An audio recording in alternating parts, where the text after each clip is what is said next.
ಎತ್ತಿನಹೊಳೆ ಯೋಜನೆ ಕಾಮಗಾರಿಗೆ ಕೇಂದ್ರದಿಂದ ಅಡ್ಡಿ.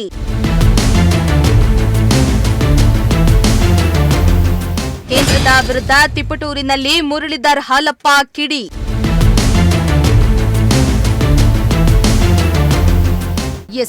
ತಿಪಟೂರು ತಾಲೂಕಿನ ಕೆಬಿ ಕ್ರಾಸ್ ಮತ್ತು ಟೋಲ್ ಮಧ್ಯೆ ಹಾದು ಹೋಗುವ ಎತ್ತಿನಹೊಳೆ ಯೋಜನೆಯ ನಾಲಾ ಕಾಮಗಾರಿ ಸ್ಥಳದಲ್ಲಿ 4 ತಾಲೂಕುಗಳ ಮುಖಂಡರ ನೇತೃತ್ವದಲ್ಲಿ ಜನಾಂದೋಲನ ಸಭೆಯನ್ನ ನಡೆಸಲಾಯಿತು.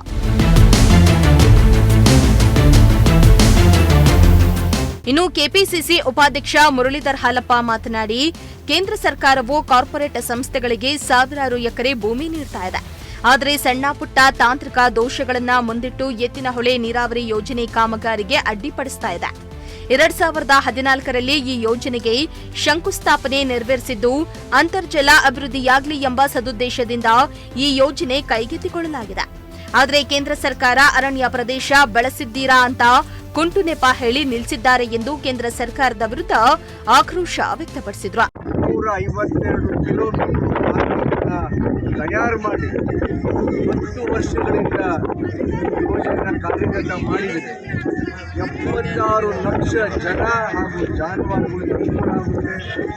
ಕುಡಿಯೋ ನೀರಿಗೆ ಅನುಕೂಲ ಆಗಲಿ, ಕೆರೆಗಳು ತುಂಬಲಿ, ಜನಗಳಿಗೆ ಹಾಗೆಯೇ ಜಾನುವಾರುಗಳಿಗೆ ಇದರಿಂದ ಪ್ರಯೋಜನ ಆಗಲಿ, ಅಂತರ್ಜಲ ಅಭಿವೃದ್ಧಿಯಾಗಲಿ ಅಂತೇಳಿ ಸದುದ್ದೇಶದಿಂದ ಮಾಡತಕ್ಕಂಥ ಈ ಯೋಜನೆಗೆ ಬರೀ 4 ಗುಂಟೆ ಅರಣ್ಯ ಪ್ರದೇಶನ ನೀವು ಬಳಕೆ ಮಾಡ್ಕೊಂಡಿದ್ದೀರಾ. ಈಗ ತಾನೇ ನೋಡಿದ್ವಿ ಎಲ್ಲ ಚಾನಲ್ ಪಕ್ಕ ಜಾಸ್ತಿ ಭೂ ಪ್ರದೇಶವನ್ನು ನೀವು ತಗೊಂಡಿದ್ದೀರಾ ಅಂತೇಳಿ ಕುಂಟುನಪ್ಪ ಹೇಳಿ 4-5 ತಿಂಗಳಿಂದ ಇದಕ್ಕೆ ಅಡಚಣೆ ಮಾಡ್ತಿದ್ದಾರೆ. ಈ ವಿಘ್ನ ಮಾಡೋದ್ರಿಂದ ನಿಮ್ಗೆ ಯಾರಿಗೂ ಅನುಕೂಲ ಇಲ್ಲ. ಇದರಿಂದ ರೈತಾಪಿ ವರ್ಗದವ್ರಿಗೆ, ತಾಯಂದಿರಿಗೆ ಅನುಕೂಲ ಆಗುವಂಥ ಇಂಥ ಯೋಜನೆಗೆ ನೀವು ಕಲ್ಲು ಹಾಕೋದು ಬೇಡ. ಇದನ್ನು ಮೊದಲು ಇದಕ್ಕೆ ಕ್ಲಿಯರೆನ್ಸ್ ಕೊಟ್ಟು ಸಾವಿರಾರು ಎಕರೆ ಜಮೀನುಗಳನ್ನ ಕಾರ್ಪೊರೇಟ್ ಸಂಸ್ಥೆನವ್ರು ಏನು ದುರ್ಬಳಕೆ ಮಾಡ್ಕೊಳ್ತಿದ್ದಾರೆ ಅವರ ಬೇರೆ ಬೇರೆ ಉದ್ದೇಶಗಳಿಗೆ, ಅದನ್ನು ಯಾರೂ ಪ್ರಶ್ನೆ ಮಾಡೋಕ್ಕೆ ನೀವು ಬಿಡ್ತಾ ಇಲ್ಲ. ಈಗ ಸಣ್ಣದಾದಂಥ ಜಾಗಕ್ಕೆ ನೀವು ಇಷ್ಟೊಂದು ಅಡಚಣೆ ಮಾಡುವಂಥದ್ರ ಬಗ್ಗೆ ಈಗ ಹೋದ ತಿಂಗಳು 14ನೇ ತಾರೀಕು ನಾವೆಲ್ಲ ನಿಯೋಗ ಹೋಗಿ ನವದೆಹಲಿಗೆ, ಅಲ್ಲಿ ಪರಿಸರ ಅರಣ್ಯ ಇಲಾಖೆ ಸಚಿವರಾದಂಥ ಭೂಪೇಂದ್ರ ಯಾದವ್ ಅವ್ರನ್ನೂ ಭೇಟಿ ಮಾಡಿದ್ವಿ.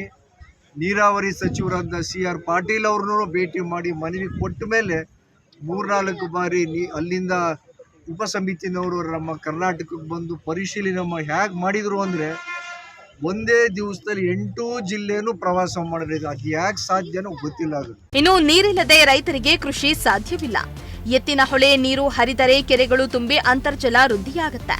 ಹೀಗಾಗಿ ಸಣ್ಣ ಪುಟ್ಟ ಲೋಪಗಳನ್ನ ನೆಪ ಮಾಡಿಕೊಂಡು ಯೋಜನೆಗೆ ತಡೆ ಮಾಡಬಾರದು. ಜಿಲ್ಲೆಯ ಎತ್ತಿನಹೊಳೆ ಹೋರಾಟದ ಜೊತೆಗೆ ಹೇಮಾವತಿ ಹಾಗೂ ಭದ್ರಾ ಮೇಲ್ದಂಡೆ ಯೋಜನೆಗಳಿಗೂ ಹೆಚ್ಚಿನ ಆದ್ಯತೆ ನೀಡಬೇಕಾಗಿದೆ. ರಾಜ್ಯ ಸರ್ಕಾರ ಯೋಜನೆಯ ಬಹುಪಾಲು ಕಾಮಗಾರಿ ಪೂರ್ಣಗೊಳಿಸಿದ್ದು ಕೇಂದ್ರ ಸರ್ಕಾರ ಜನಪರವಾಗಿ ಸಹಕಾರ ನೀಡಬೇಕೆಂದು ಒತ್ತಾಯಿಸಿದ್ದಾರೆ.